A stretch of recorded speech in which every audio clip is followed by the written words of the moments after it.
Un objectiu assolit deixa de motivar. L'única forma és marcar-ne un altre. Que et faci, si pot ser, potser no serà tanta il·lusió com el primer, però has de trobar un motiu, un sentit, el que dèiem el primer. Per exemple, jo vaig participar en els Jocs Olímpics, vaig participar com a psicòleg en els Jocs Olímpics de Barcelona 92, i el psicòleg de la selecció espanyola de hoquei herba. El nostre objectiu era quedar entre els 4 primers. Vam perdre el partit de creuament que havia de portar-nos a la semifinal i ja no podíem aconseguir l'objectiu. Ja no podíem quedar, ja no estàvem entre els 4 primers.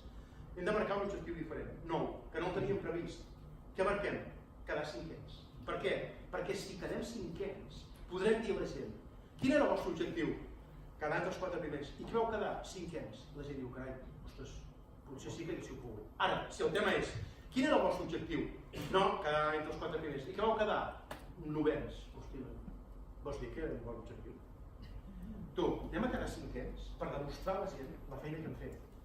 Anem a quedar cinquens per demostrar que efectivament podíem quedar quarts entre els 4 primers. Has de reformular l'objectiu, donar-li sentit.